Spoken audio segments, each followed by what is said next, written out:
very much. Tafadhali tunaweza keti chini. Thank you very much. Asanteni sana. Mheshimiwa Prime Cabinet Secretary, waheshimiwa mawaziri, makatibu, katibu mkuu wa KOTU, Daktari Francis Atwoli, and the entire labor movement leadership. Ndugu na dada wafanyikazi wenzangu wa taifa la Kenya, hamjambo.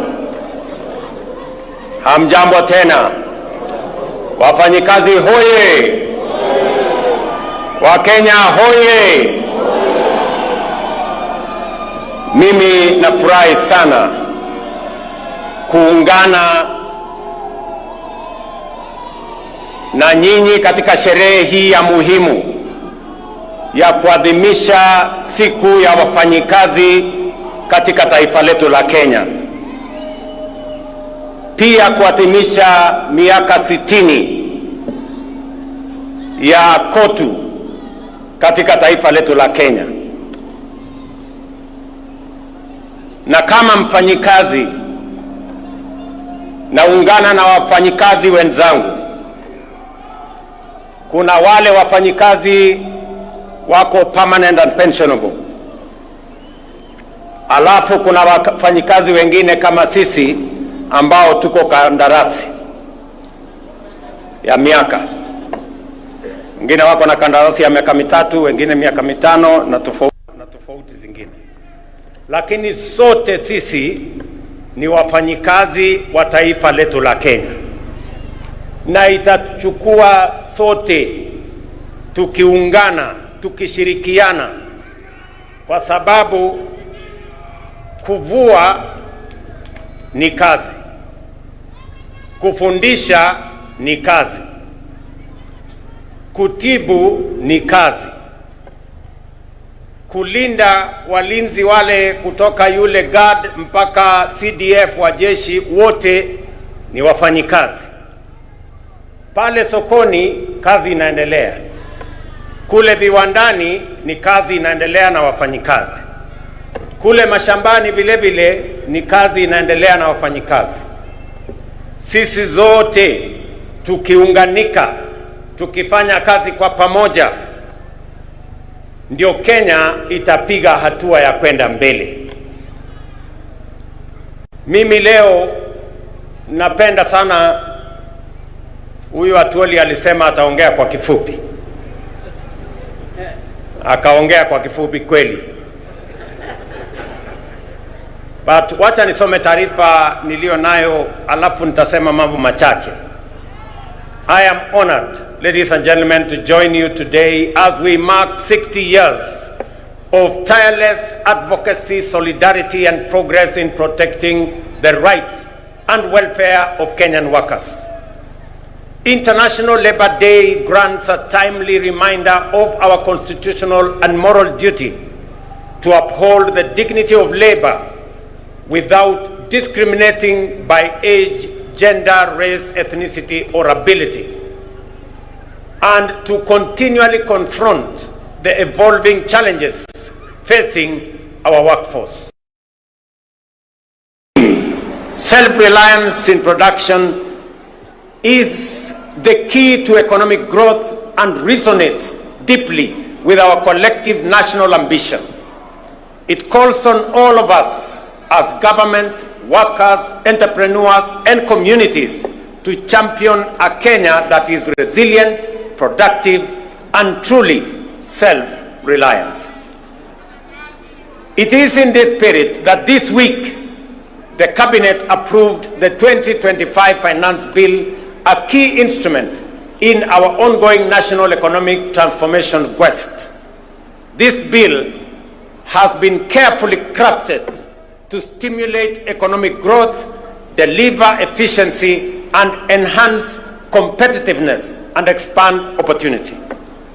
In fact, its provisions are designed to offer targeted relief for both businesses and workers, and to support the spirit of enterprise and productivity. Notably, to improve workers' take-home pay, employers will now be required to apply eligible tax relief and exemptions directly when calculating pay as you earn, a significant shift from the current system where such reliefs can only be claimed from Kenya Revenue Authority. Precisely what Atwoli was talking about. I think he read my speech, and that is why he was raising those issues. This will increase efficiency and immediately benefit employees. Additionally, all pensions and gratuity payments for both the public and private sector will now be tax exempt. This reform is a recognition of the service and sacrifice of our senior citizens and workers, and a step towards ensuring that retirement is met with dignity, not stress. Small businesses will also benefit from simplified tax treatment, as they will now be allowed to fully deduct the costs of everyday equipment in the year of purchase, thereby eliminating unnecessary delays in accessing or assessing tax relief. Distinguished workers, ladies and gentlemen, when we speak of making Kenya truly self-reliant, I am proud to report to the nation that we are not merely making declarations. We are taking bold, concrete, and measurable steps. We are walking the talk. And here is why. For decades, our national savings culture was stagnant compared to our neighbors in Uganda and Tanzania and elsewhere. Until 2023, just 2 years ago, the average Kenyan worker saved only 200 shillings a month through the National Social Security Fund. Over a span of 60 years, we collectively as a nation managed to save 320 billion. In 2023, we operationalized the law mandating a savings contribution of 6% by both employee and employer, and the result has been remarkable and impressive. In just 2 years, we have mobilized 280 billion in national savings, nearly equal to what we saved over 6 decades. By end of this year, we will have doubled that 60-year figure, and by 2027, we project to have raised close to $1 trillion in domestic savings. Kenya's savings to GDP ratio currently stands at between 10 and 12%, depending on the calculation you apply. My intention is to raise GDP or savings as a percentage of GDP to 25% in the medium term. That will enable us as a nation to build a pool of resources that we can use to lend to the SMEs and the private sector, and we can grow more businesses and reduce the cost of borrowing, so that the double-digit borrowing of 18% or 20%, it is not possible for us to grow our economy, to grow more business, to expand enterprise if the cost of borrowing money is high. We must bring it down to single digit. And the route to bringing it down to single digit is to build greater savings in Kenya. I want to thank the Kenyan workers. I want to thank Dr. Atwoli and Kotu and FKE. When we sat down with them, they saw the point when I made the case to them that it is time for Kenya to measure up to what other countries are doing, and we have to make the necessary decisions so that Kenya can build savings in a manner that it will help us, one, reduce old age poverty.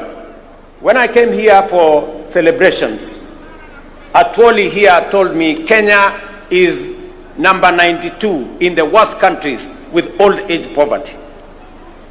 Because if you save 200 shillings, when you exit at 60, maybe the entire savings you will have made is like 70, 80,000. 70, 80,000 will not last you 2-3 months. And that is why after retirement, many workers die. So we must make sure that after retirement, all workers will have a decent livelihood and they can have a good measure of pension, and also make sure that they can have monthly income coming from their hard-earned savings when they had the energy to work. The blueprint of our inclusive plan in the bottom-up economic transformation agenda is anchored on 5 key pillars: agriculture, micro and small enterprises, universal health care, affordable housing, and the digital and creative economy. I must stand here to thank the Kenyan workers from across the divide. You all remember that in 2022, we had challenges of food insecurity. We had challenges of inflation. We had challenges of exchange rates. I want to say and to report to the country that after 2.5 years, our Kenyan farmers have done a tremendous job. They have produced food. We have supported them. We increased our maize production by 40% in the last 2 years. We increased our production of coffee. We increased our production of tea. We have increased our production of sugarcane. And today, our import bill, importing maize or sugar or the other commodities, has gone down because our farmers are producing more than they have done before. We must commend them because they are working for the people of Kenya.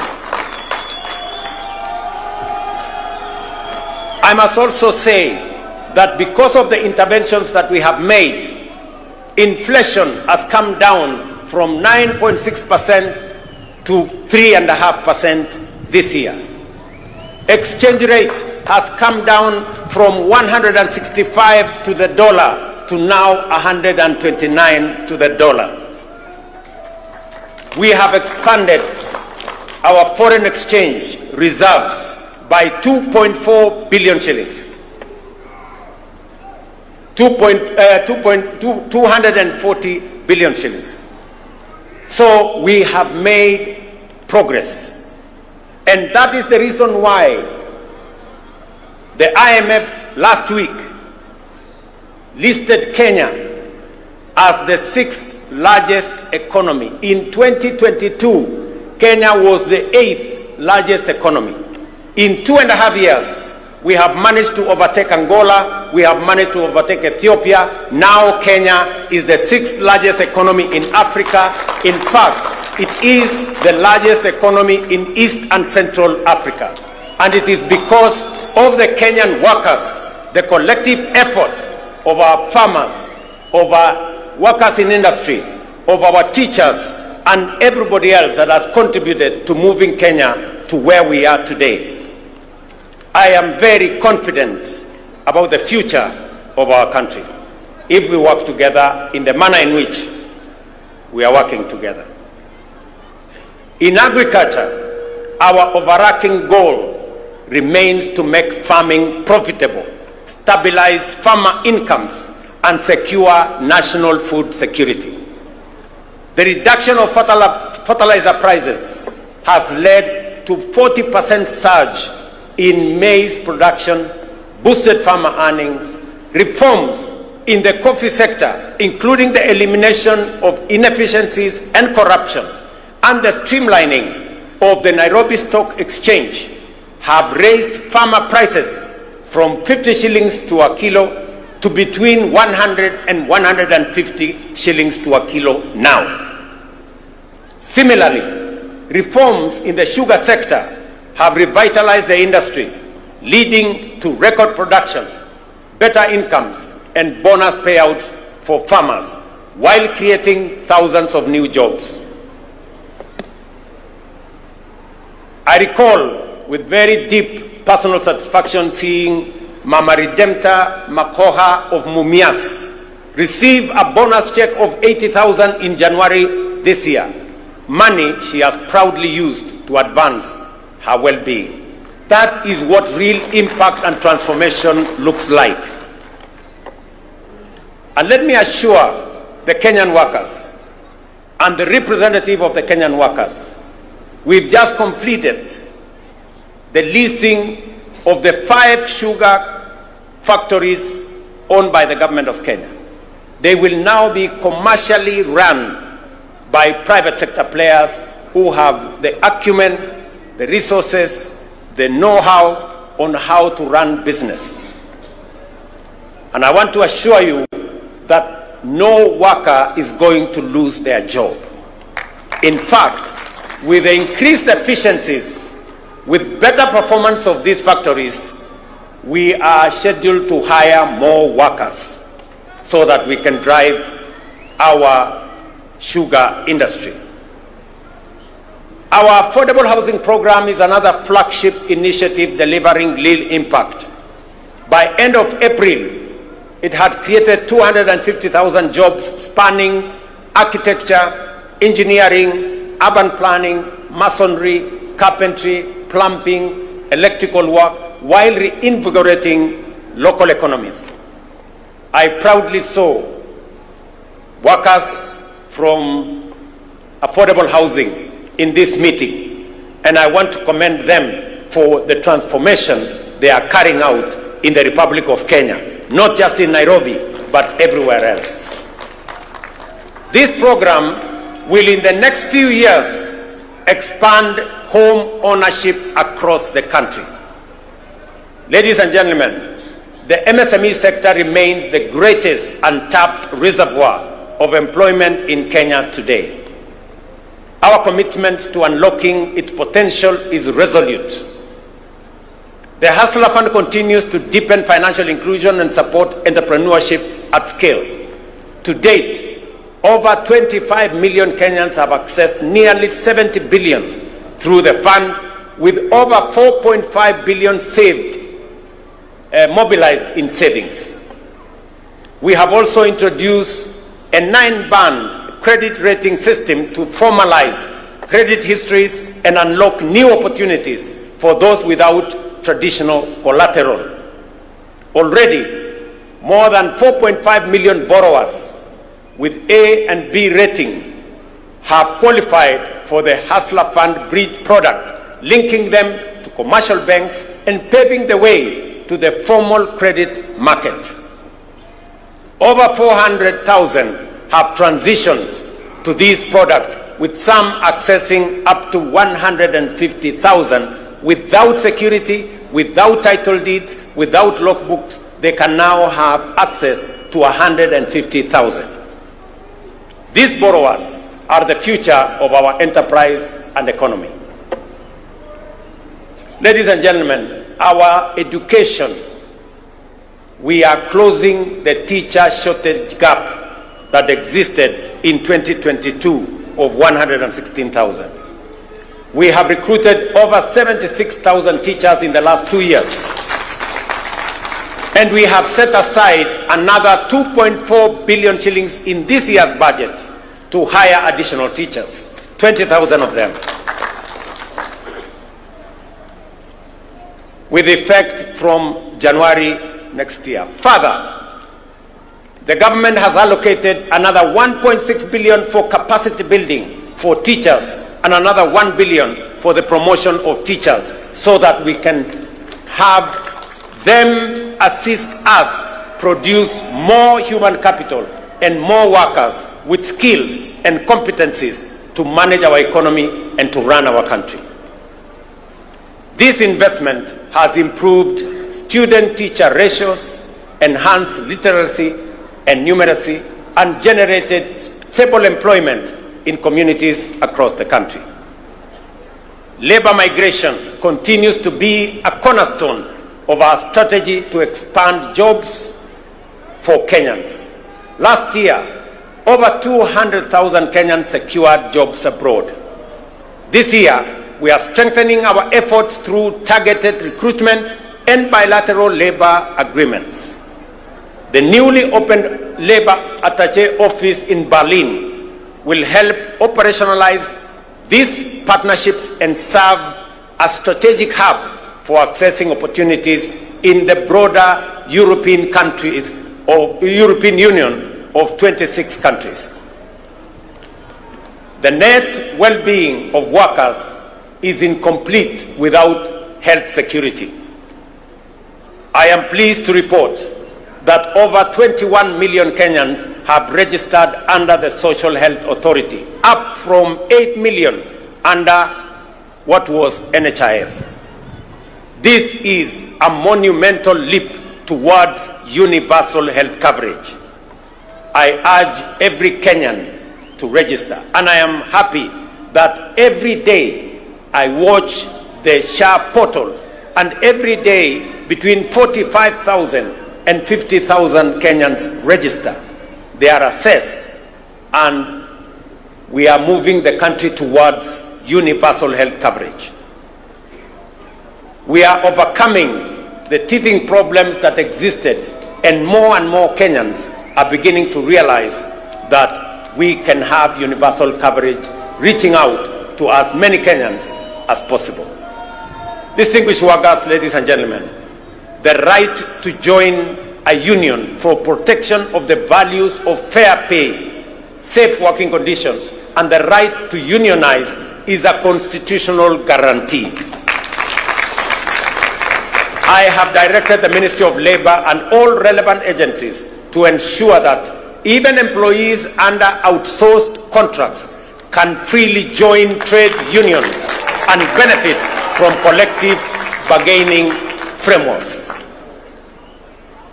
Additionally, I am also pleased to announce that Kenya will ratify the two critical ILO conventions.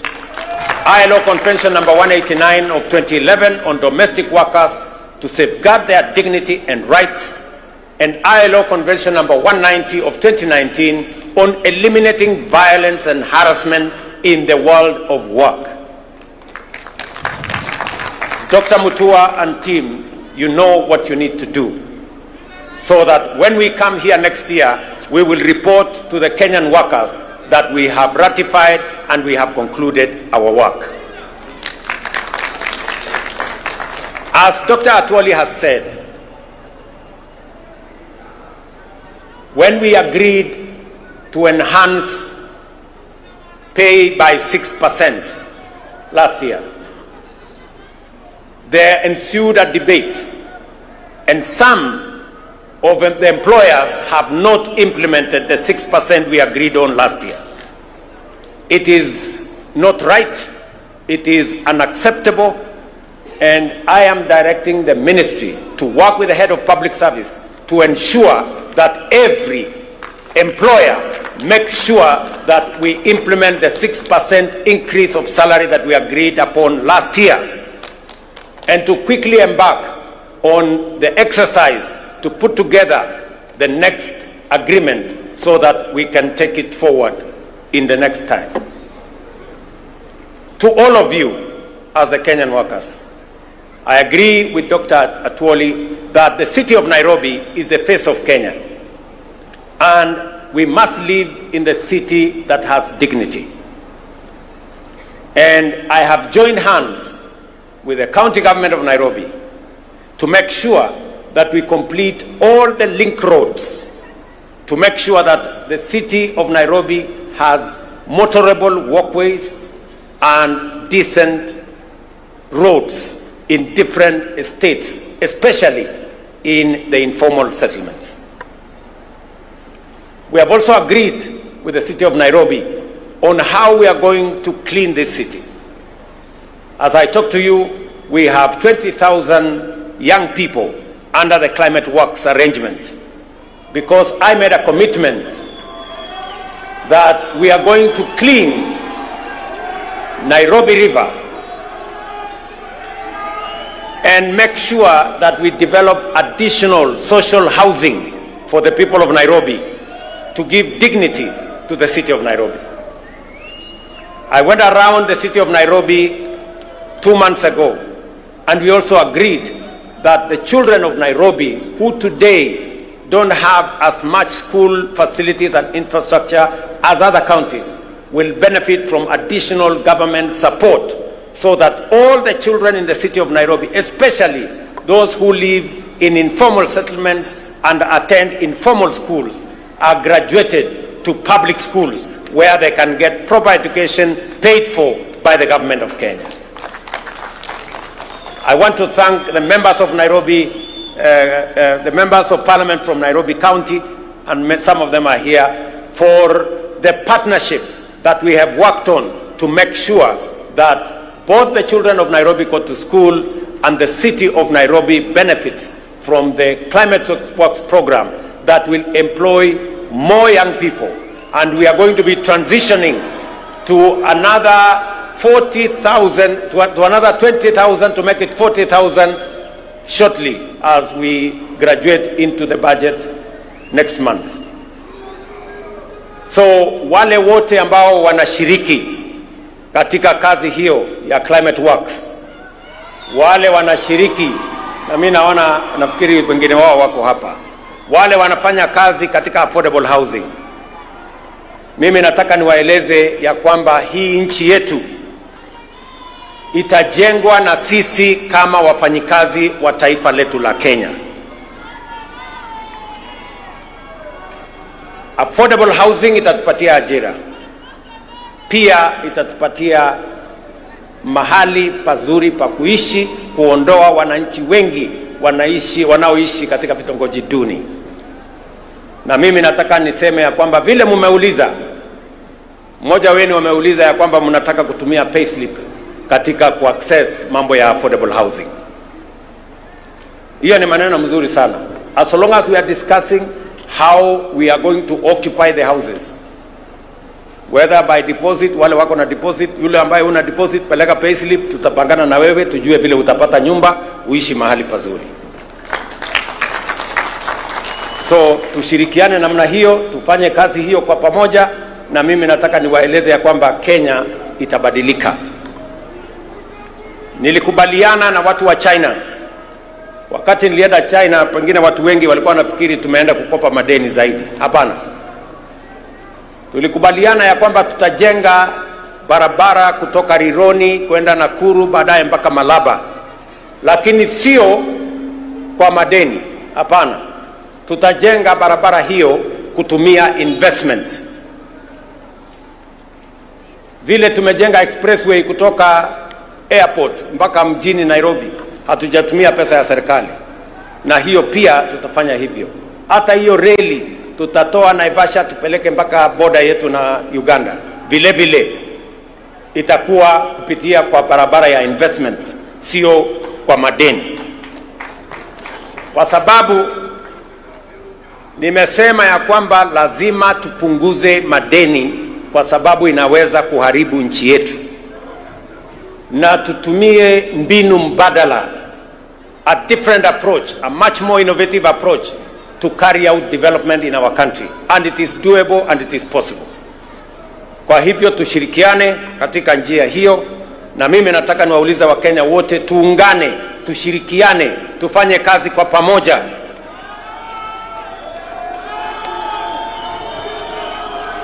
Uchaguzi inakuja 2027. Na Wakenya wataamua mambo ya uchaguzi 2027. Kwa sasa tushirikiane, kila mtu afanye kazi mahali ameajiriwa. Ikifika wakati huo kutakuwa na mtihani, 2027 kutakuwa na mtihani. Wale watapita mtihani wataendelea, wale wataanguka mtihani wataenda kulima, na dunia itasonga mbele. So Kenya inatakikana tuwe namna hiyo, tukijua ya kwamba tusiharibu muda wetu mkubwa tukigombana, ugomvi pande hii, sijui nani atafanya wapi, sijui nani ndio nini. Hiyo ni mambo ambayo haiwezi kutusaidia kwa sasa. Kwa sasa tuzalishe chakula, tusaidie wakulima wetu, tusaidie kilimo, ituzalishie chakula, ituzalishie mambo ya agro processing, itupatie bidhaa ambayo tutauza nje ya nchi, tuweze kudhibiti uchumi wa taifa letu la Kenya. Tujenge affordable housing, wa Kenya watoke katika slums. Tuhakikisha kwamba kuna bima ya afya ambayo haibagui nani yako na kazi, nani hana kazi. Tuhakikishe ya kwamba tuko na amani katika taifa letu la Kenya, ili uchumi ikue na sisi wote tujivunie kuwa wa Kenya. Sisi ni nchi ya demokrasia. Umesikia vile Atuoli amesema wako na demokrasia kule Kotu na kuko na demokrasia everywhere. We want to build a strong, democratic, united, prosperous nation that all of us can live in and be proud of. And it's not going to happen. We are going to make it happen. And it's going to be a product, a prosperous Kenya is going to be a product of decisions that we make. We cannot be prosperous if we don't make the right decisions. We cannot develop if we make the wrong decisions. We must make the right decisions for the country to grow. And I want to promise the people of Kenya that I will always make the right decisions to make sure that Kenya makes progress. Because I owe it to the people of Kenya to make the right decisions. Sometimes they may not be popular, but they are the right decisions that will change the destiny of our country. If I did not make the right decisions in 2022, if I did not stop the subsidies of fuel and unga and all the other things, we would not be talking today that Kenya is the 6th largest economy in Africa. We would be talking about something else. So tunataka tushirikiane namna hiyo, tufanye kazi namna hiyo, and I am very confident about the future of our country. Kenyans, we have the best country that we can have. We should be proud to be Kenyans. And we must do whatever it takes to make this country great. We must avoid convenient decisions that only helps us to mark time on the same spot. We must make the decisions that will make Kenya progress and move forward. And I want to assure you that as long as I'm president, I will make the right decisions that will make this country move forward, because I believe in the prosperity of our nation. I want to thank all of you for joining us today in this wonderful celebration of 60 years of Kotu, and to commit to you that we are going to work together as partners in building our nation. I want to say thank you very much. God bless you and happy Labor Day. Asanteni sana.